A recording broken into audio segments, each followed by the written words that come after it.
Ashamed you ought to be, sneaking in to catch an old man making a fool of himself. I'm only fooling with you. I would have kept on singing, even if I'd seen you come in. So fond of that song am I. And a man of my years has certainly outlived his capacity to embarrass himself. Understand, young man, I'm not saying the stability I've lost to make a spectacle of myself. It's no longer, it's just I don't longer care. Oh, a regular I am to Mr. O'Hanlon's pub most night, loyal to a fault, even this drizzly Monday evening. Was it the wet you came in to escape then?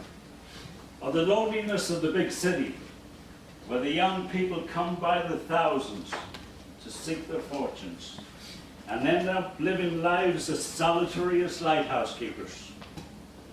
Well, whether the former or the latter, yours truly, James Oliver Mallon, will be only too happy to pass the evening in pleasant conversation with you. And it will not put a strain upon you, because he will shoulder most of the burden. Your time will not be wasted. Let me assure you, for James Oliver Mallon is decidedly a man you don't meet every day.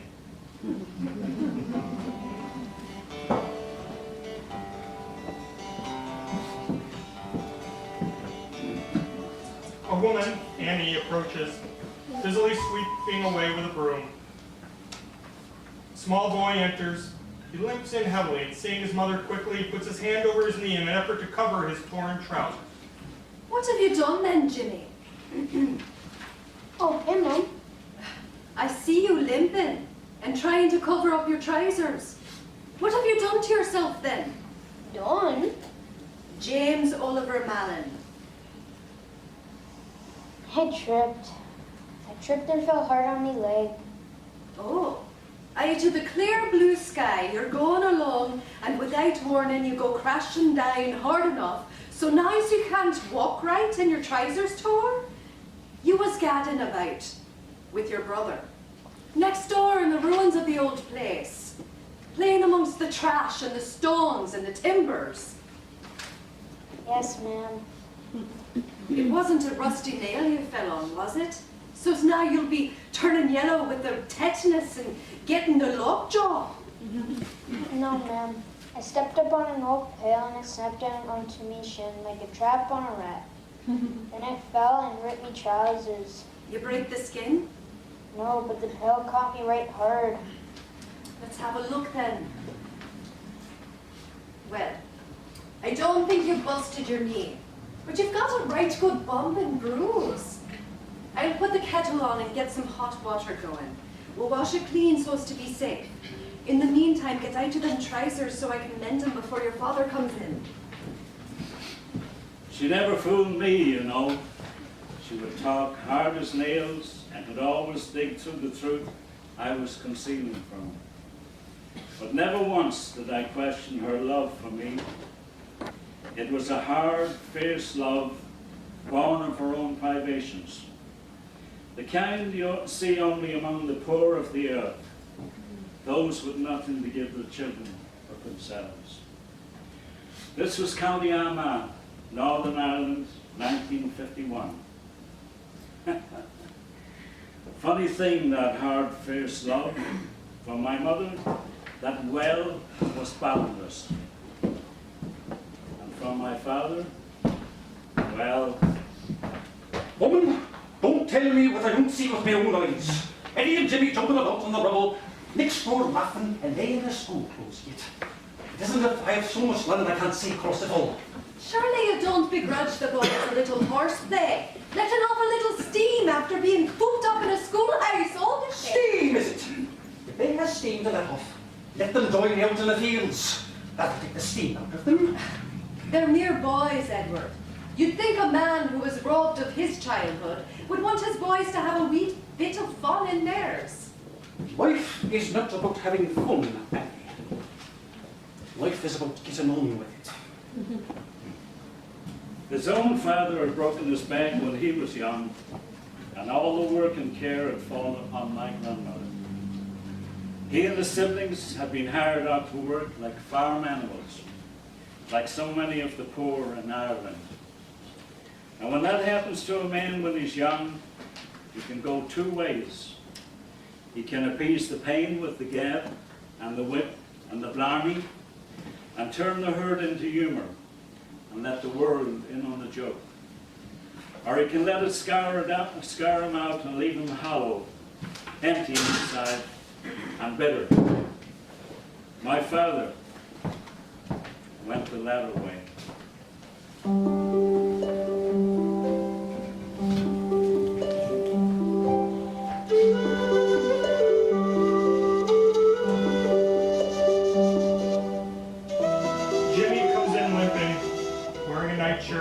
Carrying a blanket, sits and gingerly extends his injured leg forward, holding it slightly raised by the fire. A few seconds later, his mother, Annie, comes in. Jimmy, your leg again. It hurts, Mom. It hurts powerful bad. Something like a toothache in my knee. And the heat from the coal fire is helping. A little bit. Well, this has gone on long enough. 6 weeks and a lump bigger than ever, and the pain like the day you done it. We're through with that aspirin peddling swindler. We're going to see a proper doctor in Newry and have some pictures taken of your leg. Pictures? X-rays, Jimmy. It's a sort of camera that can look through your skin into your bones. Will it hurt? Not a bit. Not a bit, Jimmy. What are you doing on the bed, boy? It's his leg, Edward. The pain and the throbbing, such as he cannot sleep. He needs the heat of the fire to give him a bit of relief. Oh. Are you coming back to bed then? In a bit, Edward. In a bit.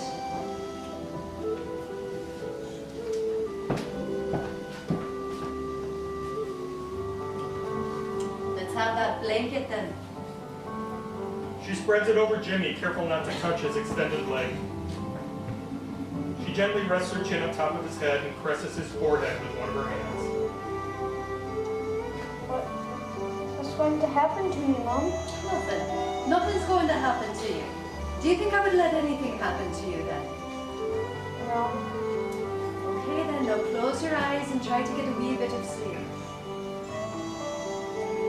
There wasn't one night I went to the coal fire for relief. And she didn't come and stay with me. Up to the body, wailed in her arms. As I said, a fierce, hard, fierce love.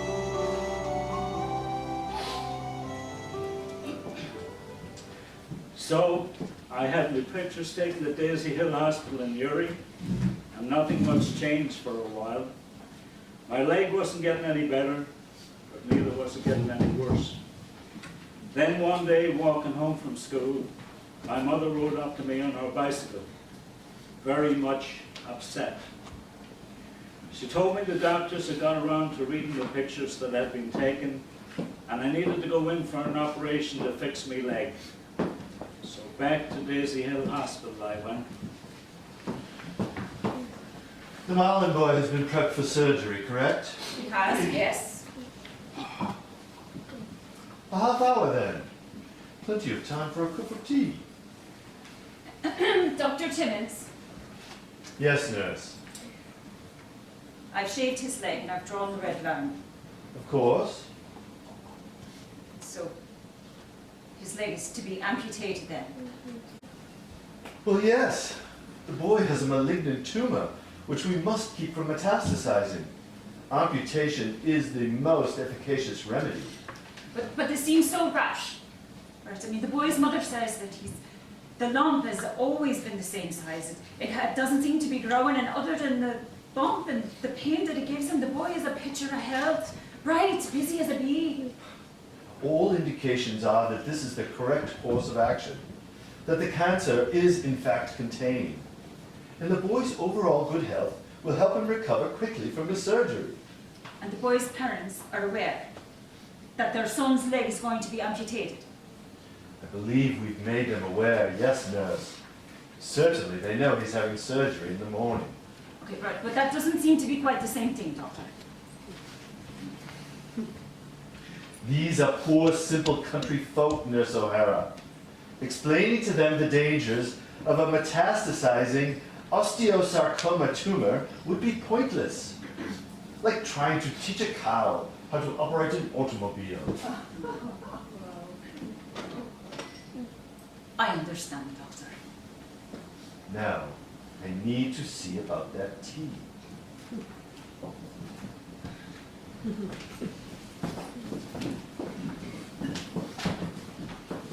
No, nurse, you misunderstand. They are going to remove the tumor, not his leg. And perhaps do some scraping on the bone. No, Mr. Mallon. I've just spoken with Dr. Timmins and he has confirmed the procedure to me, and that is why I need you to sign this. Edward!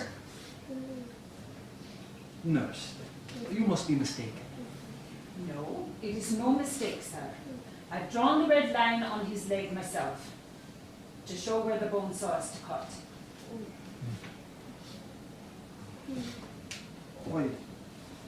I must have misunderstood then. Apparently his condition is much more serious than I thought. No, Edward, they're not taking his leg. Not yet. Not this morning. Now, Anne. No, Edward. Where have they taken him? Where's my Jimmy? They're just about to wheel him down to surgical theatre now, ma'am. Anne, as shocking as this is, these are learned men. Doctors with much more knowledge than ourselves.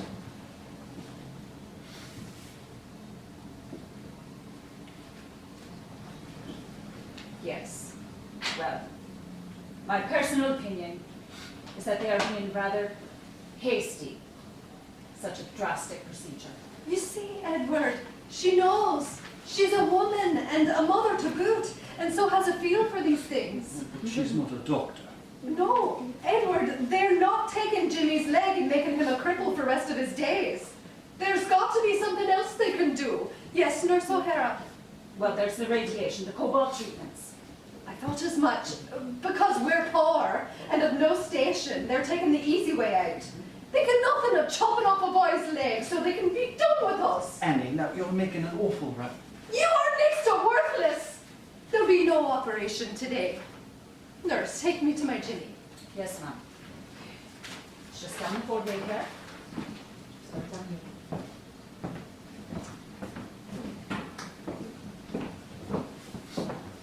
The doctor and the nurse meet later in the day. File you requested, Doctor, on the Mallon boy. I don't think I've ever witnessed such a mixed display of hysteria and ignorance, Nurse. Well, you've not been in Ireland very long, Dr. Timmins. And I don't think I blame the Mallon woman. I'll ring up Royal Victoria Hospital in Belfast and set up the Cobalt treatments for all the good they will do. Yes, Doctor. And Nurse, don't think I don't know what you did.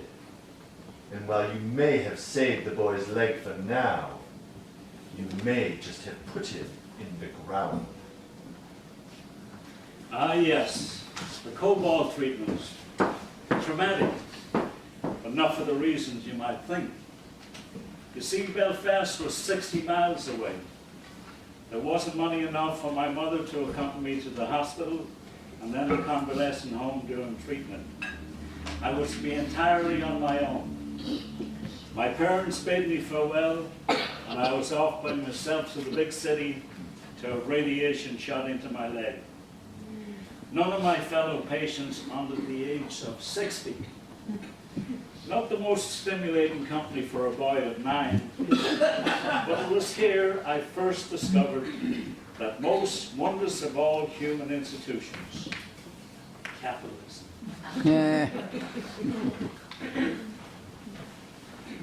Hoy! Is that you, boy? Have you got the paper I sent you out for? Must be hours ago now. Yes, Mr. Doyle. Coming, Mr. Doyle. Well, about time. Here's a little something for your trouble. Thank you, sir. Jimmy! Jimmy, sweet lad, did you remember to pick up that bottle of the fizzy drink I sent you to Denver? Yes, Mrs. O'Toole. And I did have the raspberry like you wanted. You're such a good lad. Now here's a few pence for yourself for being so proud. Boy! Boy! You get the idea? A small thing to receive a few pence for the running of errands. But for a poor Irish country lad, such a thing was an absolute revelation. I'm rich! While my Belfast sojourn to the Royal Victoria Hospital turned out to be educational and personally enriching, its prime objective was not met. After the Cobalt treatments, there was no change in the size of the tumor. Even after bundling my leg into a cast for 6 weeks after returning home, the bump on my leg remained. But not to worry, this was mid-20th century Ireland, still a magical land of superstition and dreams, where the belief in medical science was no match for the sacred mysteries of the Catholic Church. Help was on the way in the form of Aunt Minnie.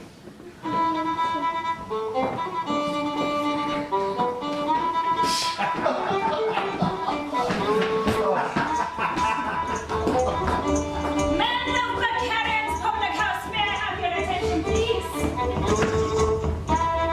A moment of your time, please.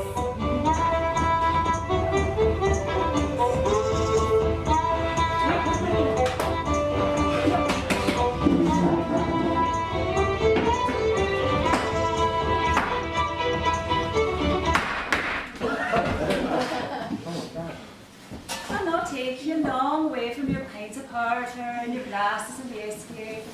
No. Most of you know me well. Minnie McDougall. No shrinking violet am I. Now I've played cards with most of you over the years. I've won far more than lost. Yeah. Well, I've not come to drink with you today. Heaven forbid the idea of a good Catholic woman lifting a pint amongst men in a public house. So I'll say my piece. And then it's back in the snug where a respectable woman can toast a pint in private. Now, and amongst us, there's a wee lad who's gravely afflicted. Jimmy Mallon, Edward and Annie's youngest, has a cancerous tumor upon his leg which no medical doctor has been able to cure. Not even the best Protestant doctors in their atomic bomb rays have failed. Well, no wonder that. I mean, I might add, they are working out of a hospital named after the famine queen herself. It's a wonder they didn't kill the poor Catholic boy. But the fact, men of McCallum's, is that the boy is in need of a higher form of medical intervention.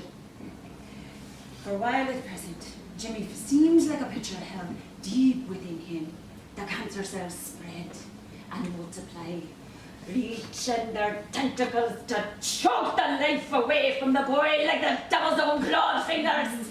And at this point, his only hope is a pilgrimage to Our Lady of Lourdes in France, where the sacred healing waters and the divine intercession of the Blessed Virgin Mary herself can restore the boy to health. Yes. And unlike the rapacious Protestant doctors of the Royal Victoria Hospital, access to the healing waters in Lourdes is free. But you have to get there. And it takes money to travel to France, right? So the Mallons, salt of the earth that they are, they've no means. And that's why I'm here today. Because without travelling to Lourdes, the devil's grasping hands will have their way with the poor boy. That's why I'm talking to you. No, I don't mean to put arm on you in a heavy-handed manner. I'm merely asking this for this evening, and this evening only. Temper your intake by 1 pint, by 1 glass, and donate the price of that pint or glass to get Jimmy to Lourdes and so save the wee lad from the scourge of cancer. Right. Kevin O'Shea. Okay. Come here. Kevin. I know you're a thirsty man. Good for at least 5 pints again is every visit. Heaven knows no one begrudges you your thirst. No one working as hard as you do at the dairy, rising before the sun up each day to gather up the cows for the milking. But tonight, why not have 4 pints and donate the price of the 5th to Jimmy? You might be surprised. The dawn might fall less hard upon you in the morning. Oh, gently, I'm done it here. Right, come here. Come on. Now, we all understand that the 4 whiskies you put down before you head home is to that spiteful harpy of a wife of yours. It's a wonder you haven't snapped her bloody neck yet. She constantly torments you. But tonight, why not have 3 glasses? Endure the wife's abuses in the serene knowledge of the good that you're doing to save a poor boy's life. Yeah, yes. Oh, and you, bank on a quid.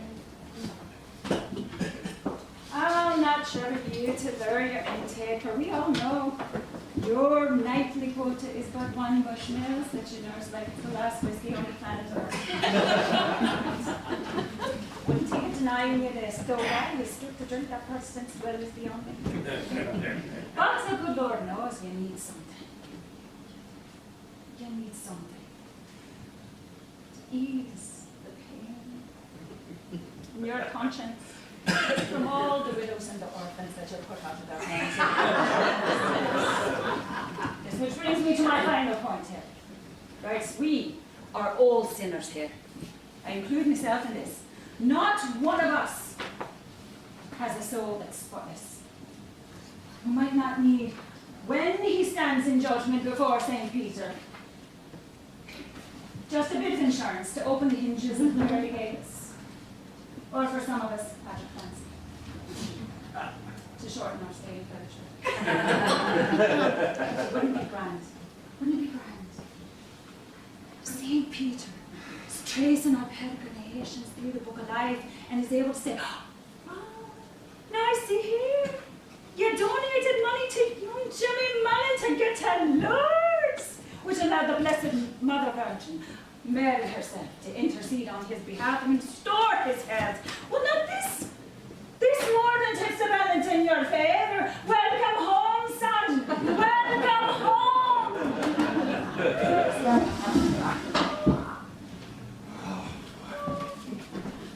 Oh, I see someone reaching into your pocket. God bless you. God bless you.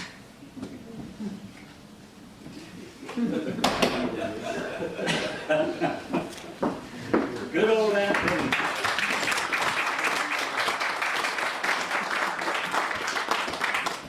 Not a blood relative in the family sense, understand, but in the family of man, she was an aunt to all. Whether it was for consoling, supporting, sharing, or shaming, Aunt Minnie never met a stranger. It was mainly her efforts that raised the money that bought my passage to France. However, it was money enough just for me, my mother and father having to remain back in Ireland. I'd be joining the contingent of perhaps 80 other Irish pilgrims, virtually all of them old and infirm as in Belfast. Once again, this was not very cheering to me, but my strenuous objections were overruled, and soon came the day I was to depart for France.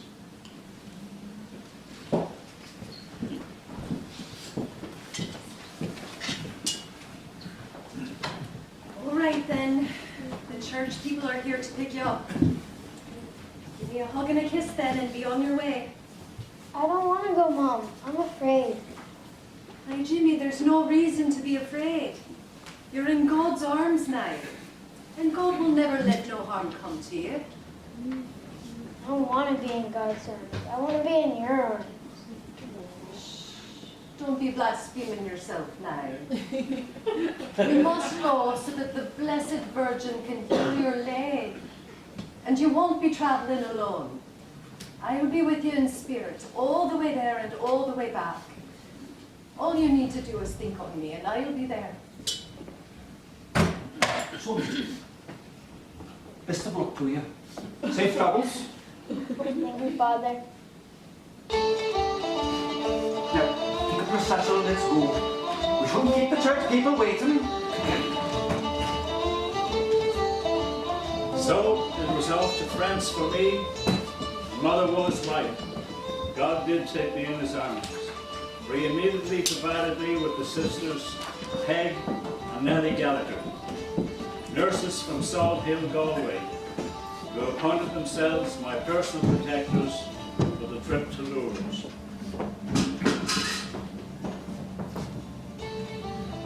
And what a long trip it was. First a bus ride to Belfast.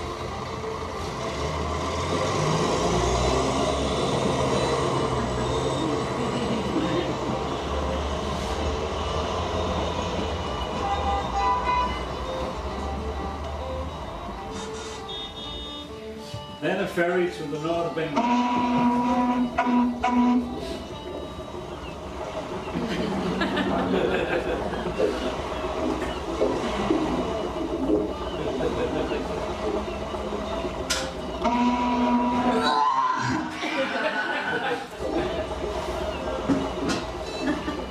A series of train rides throughout the length of England.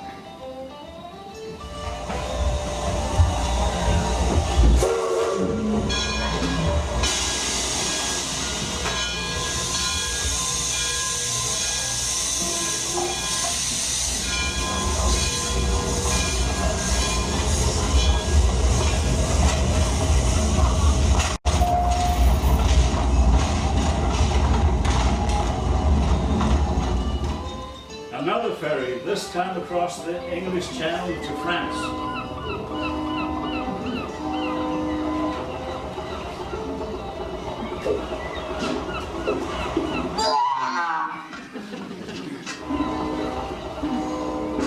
Once in France, a train to Paris. As you can imagine, the city of light and love, and a small Irish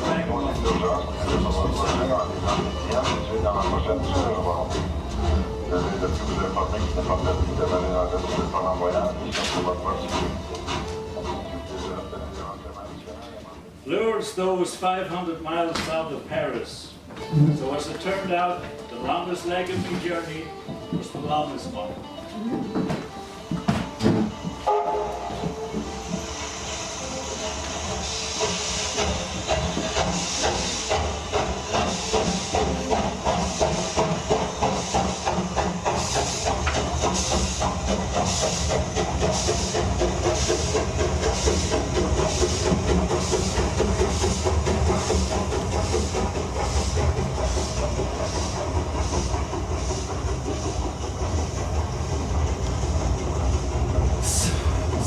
Soon, all of these foreign pilgrims traveling to Lourdes, the Irish, they are the worst. They drink up all the liquor in the club car and carry on as if they are going to a party, not a holy shrine. If they act like this when they are sick, how will they be when they are bon santé? Bonjour, young man. Oh, hello. So, you are with the Irish then? Perhaps a grandson of one traveling to Lourdes for the miracle cure. Come along to provide assistance to the old ones, such as when they have too much to drink. No, sir. I'm traveling by myself. You are? So, you are afflicted then? Mm-hmm. What exactly is the cause of your affliction, if I might ask? I've got cancer on my leg the doctors can't cure. Right big lump it is. Ah, my nephew, my sister's boy, he had such a lump. And he... Oh. How did he get rid of his lump? Cobalt didn't help me one bit. Oh, he eventually recovered on his own. In any event, it is not bothering him anymore. Well, that's good. I hope mine goes away like his did. I am sure it will, young man. I'm sure it will. Well, I need to check on the other passengers. It was after my first conversation with Monsieur Gaudron that he became most solicitous towards me. Which, in my observation of his interactions with the other passengers, wasn't his normal manner at all.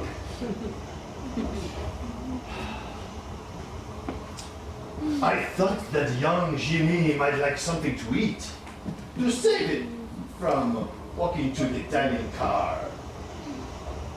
Such a hot day, I thought you might like some cool jus de pomme, apple juice, some bread, cheese, grapes, a fine French snack, eh? Oh, thank you. But where's the bread? Where's the bread? It is right there. The baguette. This is bread? Oui, it is bread. Very fine French bread.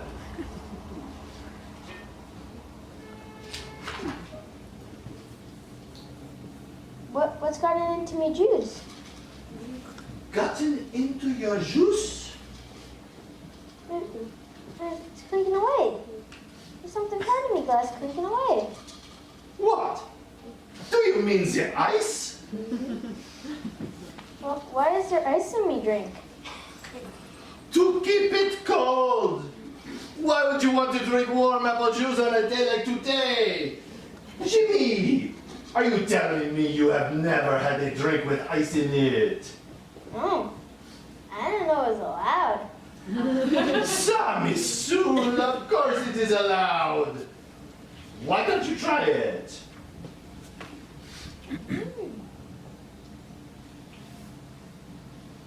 That may have been the best thing I've ever had in my life.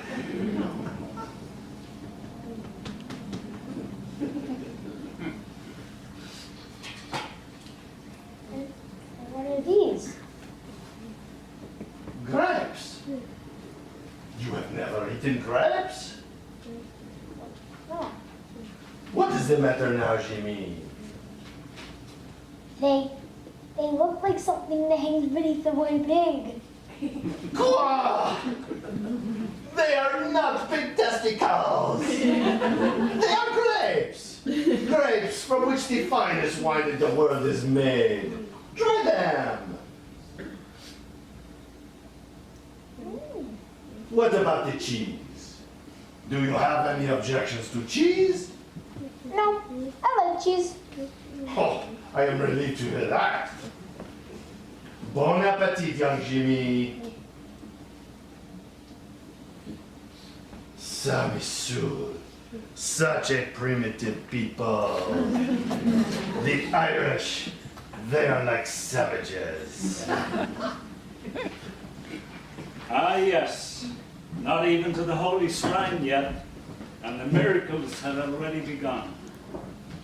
A wondrous world of culinary delights was opening up to me, and all the way south, Monsieur Godot supplied me with delicious French samples, which I in turn continued to test his patience. And on the third day, the train at last pulled into Lourdes to discharge its cargo of pilgrims. Oh, good. I was able to catch you before you departed. It is going to be a long day for you. So you are going to need something to eat. Oh, I made sure to include your favorites. Thank you, sir.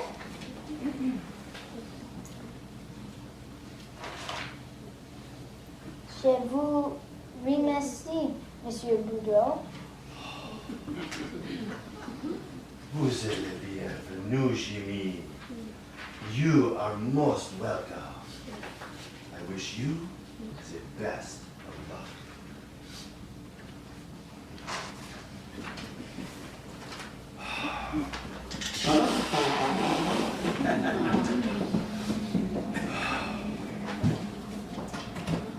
Only a handful of years before, not many miles from where I stepped off that train in Lourdes, millions of others had made similar journeys.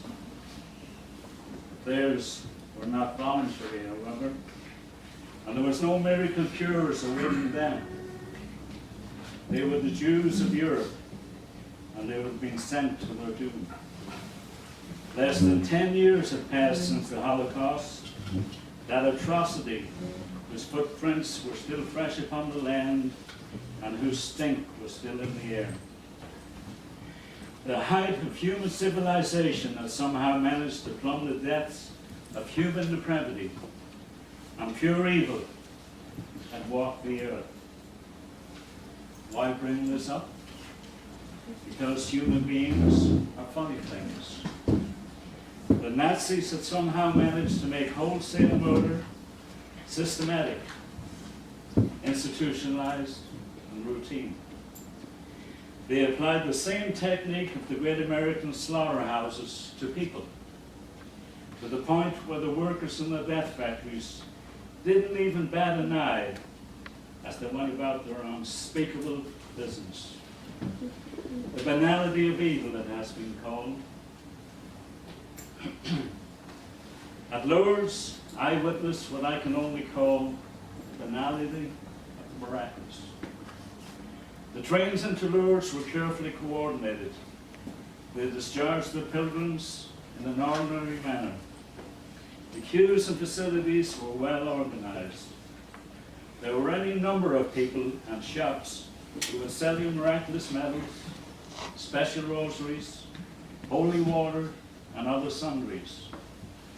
As it was, they had my favourite, Viewmaster slides. And from my limited means, I purchased a complete set of these stereoscopic wonders, which showed Lourdes from the Holy Grotto to the great cathedral.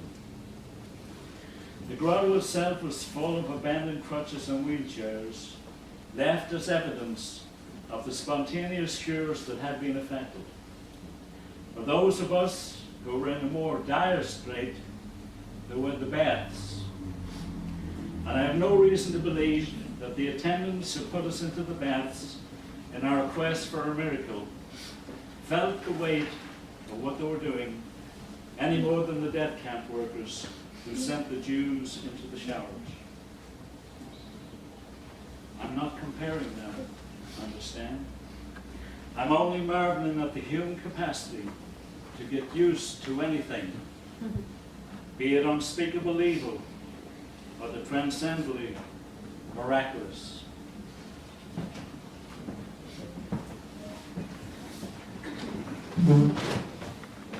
They could use a smoke, Francois. 20 more minutes to break, Emile. 20? It will seem like an eternity. It is always like this when you are hungover. Yes. What are they doing up there? Where's the next one? It has been almost all old ones today, Emile. They do not move very fast. A bent figure, a woman, walks slowly, helped by another attendant. The woman is dressed in a sort of long white robe and has a towel over her. As she makes her way painfully to the trough at the attendant's feet, both attendants go to her. As the attendants each take a hand, the first attendant removes her robe. Beneath the robe, the woman is wearing a sort of white cotton garment. Between the two of them, the attendants gently assist the woman into the trough. With their help, she sits, then lies back, disappearing from view. Both men are kneeling now, each with a hold on the woman. They push her under the water and hold her for a couple beats. Then they pull her up into a sitting position and get her to her feet. They assist her out of the trough, and the first attendant is there with the robe, which is quickly put around the woman's shoulders. Slowly, painfully, the woman is led off, and the attendants once again take their positions at the foot of the trough. Not one word is spoken during the procedure, and the effect is one of practiced routine. They do not understand the elderly gone. They think they're going to be cured of their old age. The clock is going to be turned back for them. It is fate that brings them here, Emile. Many simply come so that they can die happy. You're much more charitable than I. I think that many of the old ones fully expect to wake up the next day to be 18 again. You are always so ill-tempered when you are hungover. So, how long do you think that one has? The swollen ankles, the grey pallor of the skin, the sunken eyes, 6 weeks, no more. Yeah, I'll say 10 weeks. Her hands were warmer than I would have thought. After a little bit, the attendant enters, again holding Jimmy by the hand. He too is in a white robe. He's not exactly afraid, but very wide-eyed and looks around the room in curiosity. As before, the three attendants perform their ritual, but with young Jimmy not having to provide the same exertions as the old woman. He sits in the tub, wide-eyed and shivers. A look of surprise crosses his face as the men push him under. Quickly he is pulled up, sat up, stood up, and helped out of the trough.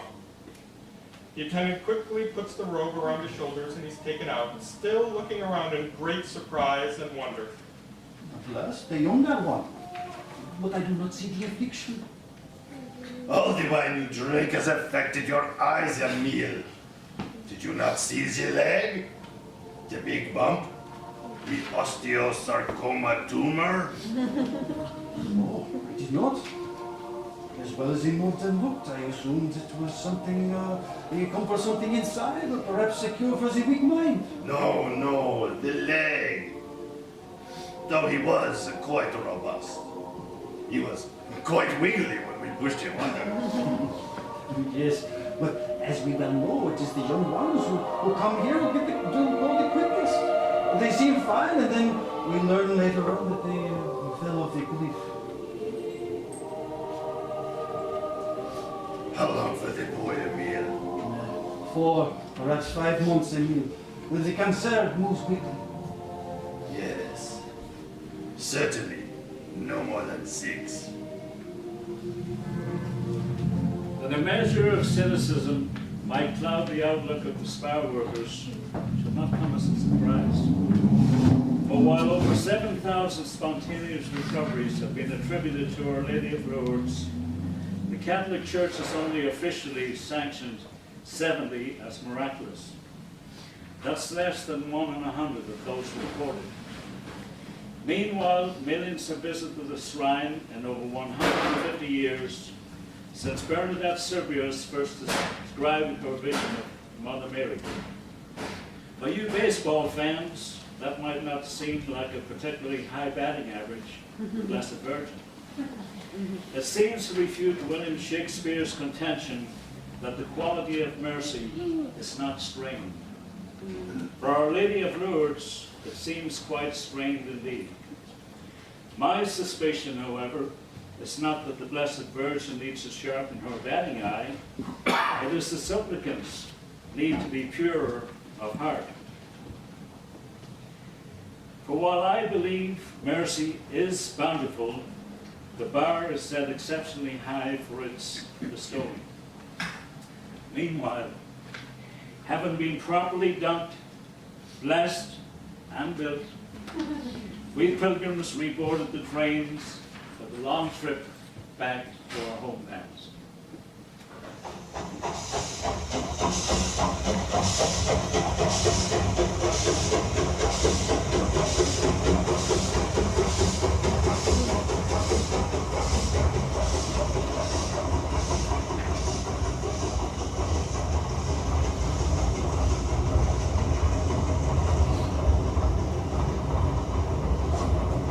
Look, Peg. Look, Nellie. It's Leigh Mountain. I can see it. We're back in County Armagh. There. There's that Jimmy.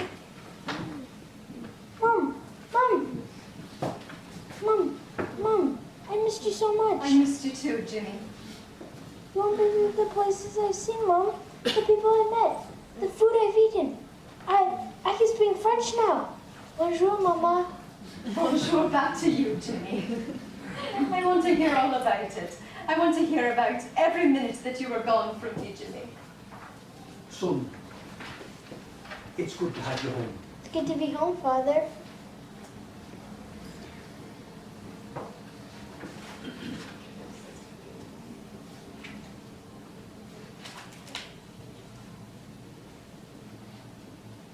Mom, these are my friends Peg and Nellie. They're from Galway. They went to Lourdes too.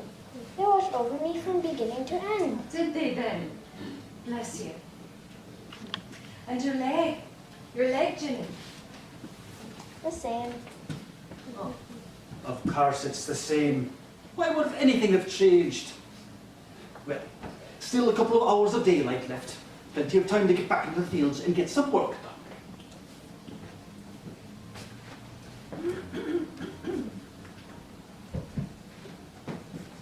Tell me something else in French, Jimmy. Je voudrais un verre de jus de pomme foire. Which is what? I would like a cold glass of apple juice. You would you? I suppose there'll be no living with you now that you've seen the bright lights of Perry. No living with you. Mom, what's wrong? Nothing's wrong. Come along then. Your father's right. There's a lot of work to be done. Yes, we've got a lot of work to do. And so, I was home, without much seemingly having changed. Other than the Viewmaster slides being a big hit with my friends, there wasn't a lot of fanfare or ballyhoo upon my return. No surprise there. I'd been gone only a short while. I was hardly the wayward prodigal son back after years of dissolute debauchery, just a simple country lad with a bump on his leg. Big as it was the day I left. But you know, it's a funny thing about miracles in the Bible. When Jesus felt like it, he could toss them off effortlessly, one after another. With a single command, the blind man sees, the sick girl is made well, the possessed freed of their demons. Without a lot of regard, I might add, for the worthiness of the supplicant. But Jesus wasn't always sweetness and light, such as when he repeatedly refused the Canaanite woman who was begging help for her daughter, saying, I was sent only to the lost sheep of Israel. And it's not right to take the children's bread and toss it to the dogs. Only when the heartbroken woman replied, even the dogs are allowed the crumbs that fall from the master's table, did he know her faith and then act. It is with great sadness that I reflect that my poor mother, with so little self-esteem and of no station, thought of herself the same way as the Canaanite woman. That we were dogs worthy only of crumbs. But that didn't stop her from going about the work she had to do. And in her faith, she had the will of 10 Canaanites. Jimmy! Jimmy, come in here a minute. What, Mum? Don't you know what Mum made? You know what I want. The same thing I've wanted for 6 weeks now. Roll up your pant leg. Yes, Mom. What? Less than yesterday even, little by little. Going away. Hail Mary, full of grace, the Lord is with thee. Blessed art thou amongst women, and blessed is the fruit of thy womb, Jesus. Holy Mary, Mother of God, pray for us sinners now and at the hour of our death. Amen. All right then, you can go out and play with Eddie now.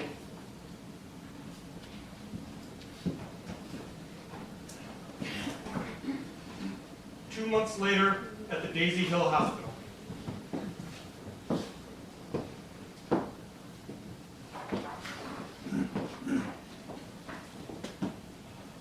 Is that the Mallon X-ray then? They are, yes. You know, I spoke with the technician and he says there doesn't seem to be any sign of irregularities at all. Is that your opinion as well? I shall withhold my opinion until after I have fully examined the boy personally, Oh, nurse. of course, of course. No, but he did look good. Bright, busy as it be. Surprised he could sit still long enough to even have some good pictures taken. Yeah, he was just gadding about like a yearling coat. Now we were going to have to tie him down to the X-ray machine. That's enough, nurse. You've made your point.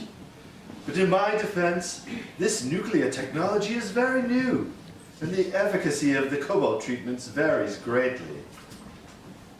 But I've never heard of it doing this. Complete restoration of the bone. Cobalt, is it?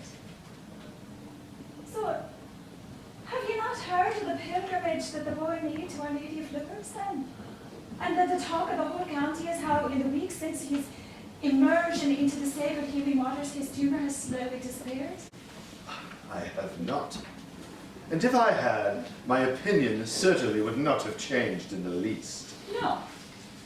Nurse O'Hara, it was advanced medical technology that brought this about, not superstitious sorcery. Of course, Doctor, of course. Well, would you mind telling me, Doctor, if I made Mrs. Mallon aware of the good news? And after all, she and I seem to be of one mind in this matter. Fine. And while you two are affirming your beliefs in witchcraft and fairy tales, I'll be in the cafeteria having a cup of tea. And so with the fanfare of a field mouse, I joined the ranks of those 7,000 unsanctioned cures. As for the rather others' journey to my healing, I can only speculate. I spoke earlier about the Blessed Virgin's bar being set rather high. Do I believe then that the Virgin Mary was testing my mother's faith the way Jesus tested the Canaanite woman's? No. I think it's more complicated. A sort of maternal symbiosis between Mary and my mother. And what the Blessed Virgin started, my mother finished. And as any good doctor will tell you, a belief in the cure can be as effective as the cure itself. The one black spot was that the greatest doubter of all lived right in our household, my father. I don't give a hang about what the doctors say, Edward. It was the Blessed Virgin.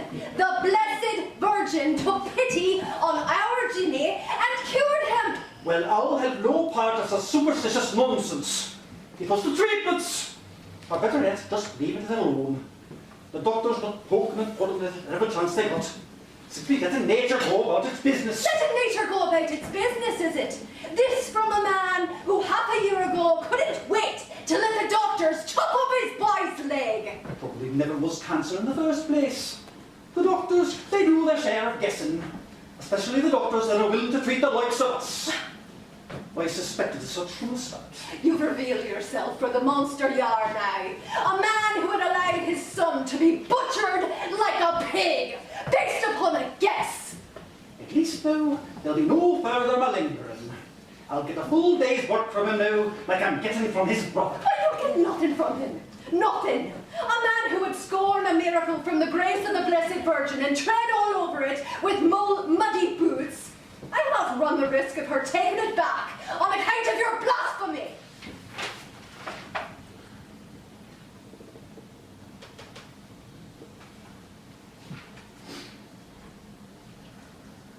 Woman, the Blessed Virgin had no part in this. She's got greater things to attend to. She doesn't stoop to concern herself with ragamuffins, with bumps on their legs.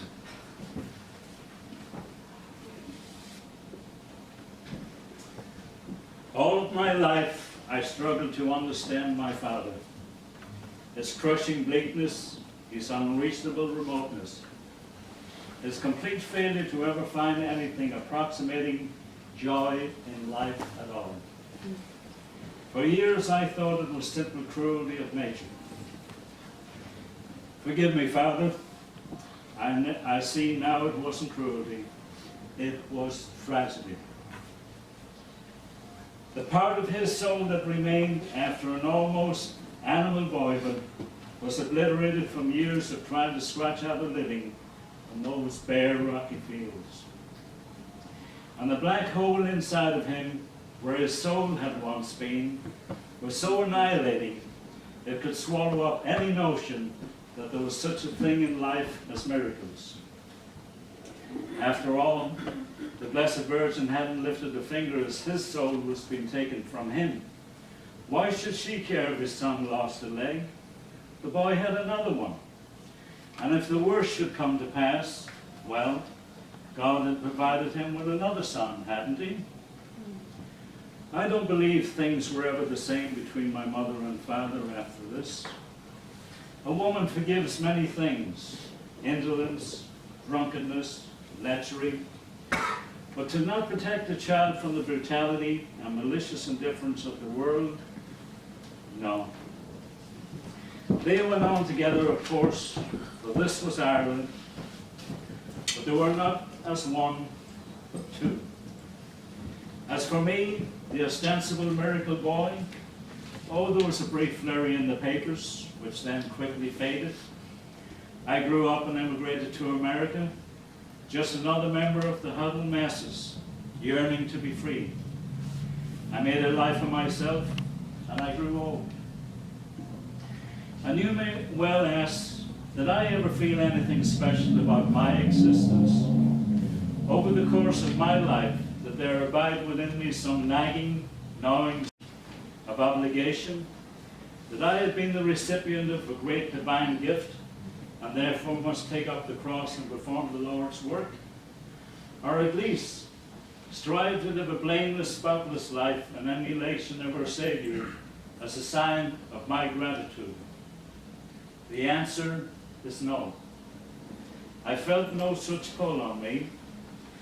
My tale of the Blessed Virgin's intervention instead became for me a symbol of all that I had left behind in Ireland. A remnant from the land of dreams and superstition. At best, a nostalgic story to be told over a pint of Guinness in the bar. Funny thing though, with age, wisdom will come to a man, even if he does not seek it. I see now that the reason I felt no obligation, no pull of the divine, was that the miracle was not in fact performed for me. I was merely the accidental instrument, a tool in the hand of a higher power. But it's quite clear to me now that the miracle, and it was a miracle, was executed for the benefit of my mother. The broken-hearted supplications of a woman in agony over the prospect of losing her son found and penetrated the ears of the Blessed Virgin and Mother Mary. Harkening back to her old anguished suffering at the foot of the bloody cross, took mercy. And she made the Word become flesh and commanded the cancerous cells in my leg to end their out-of-control manipulation. And my mother's agony ceased. Scratch away all of the miracles attributed to Mary over 2 millennia, and you will no doubt find as their source a mother's tears. Because it's always Mary, isn't it? All of Christianity waits with breathless anticipation for the second coming, for Jesus to appear in the clouds to call the righteous home. And he stays away. And the world grows ever more divided, ever more calamitous. But Mary, she has never gone from us for long. Like a mother in the next room, she always hears our cries and comes to comfort us in our hour of need. Lourdes, Our Lady of Guadalupe, Fatima, the Black Madonnas, Medjugorje, scores of others. She is the one that comes to us, not God the Father, or rather more properly, she is the one we summon, the one whose gentle touch we most desire and call out for. And now, I'm getting to the heart of the matter. The reason my story has grown from a pub tale told over a pint to something useful and truthful and real. It is man who has always created his gods, not the other way around. An ancient man in his fear and weakness and cowardice has always chosen the biggest, strongest, and cruelest of God to worship and pay homage to. Zeus, Amaram, Father Odin, Quetzalcoatl. That was until the God of Abraham took the stage, and the various sun gods and the featured serpent deities faded away with their lost civilizations. The 3 major Western religions, Judaism, Christianity, and Islam, all look upon the God of Abraham as the entity most worthy of worship, and willingly will tear each other to pieces in order to prove it so. Deeply ironic this, but not as disturbingly ironic, that these religions came into being as a result of a test that has failed. Yes, the test was most definitely failed. I have a vision of that day, the day of Abraham and Isaac and the test. High above the earth, an alien spaceship circulates, orbits. The advanced beings inside speculate to one another. What manner of creature inhabits this blue and pleasant sphere? What is their inherent nature? Let us find out. The ship enters the atmosphere and hones in on a man in the sun working in the fields. The craft approaches, hovers low, and shines out a great light. The man cowers in fear, and the demand is made, and well, we know the outcome. Immediately afterwards, the spaceship shoots up into the sky, then outer space, the inhabitants sadly shaken what passes for their heads. No, they have failed the test. The creatures on this planet are fearful, blindly obedient, and will worship only power. They will not make for good future neighbors. We will not reach out to them, but only monitor them closely. We will deal with them only if they somehow become a threat to us, which is not likely, and that they will invariably destroy themselves long before this becomes possible. A pity. It is such a beautiful, pleasant place. Oh, that it might have happened upon Sarah, drawing water from the well. The whole history of our wretched race might have gone differently then. Yes, she would have looked up with fear at the great blinding light. Yes, she would have pulled her son Isaac close to her and drawn her knife. But there's no doubt in my mind she would have set her jaw, squinted in defiance, brandished the knife and shouted, "You may come down and take my life from me in the most painful manner each day for all eternity, but I'll be damned if I let anyone touch one hair on my son's head." And the inhabitants of the alien ship would have rejoiced that this beautiful planet was ruled by a rare, such brave and self-sacrificing beings, which of course brings us back to Mary.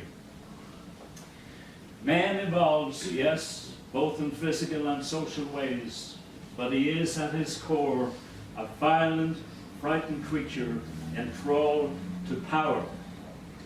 Christianity got it about half right with such things as the Golden Rule and loving thy neighbor. But in elevating Mary, the Catholic Church, or rather the people of the Catholic Church, proves there is yet hope for us, that our gods can change. They needn't be angry, threatening, vengeful, but can come to us mildly with the gentleness of a mother's touch. Which is why on those occasions I do find myself on my knees. I pray no longer to a bloody cross, but only to Mary. After all, she's the reason I still have two good legs to walk upon. Well, it looks as if the rain has stopped and the moon is coming out and our glasses are empty. I might bother Mr. O'Hanlon for one more, but it's probably time you were on your way. No doubt you've got an early morning and a world to take on. And drinking alone late at night in a bar with an old man telling tales is no way to greet the new day. So be on your way then, secure in the knowledge that your new friend, James Oliver Mallon, has things well covered on this end.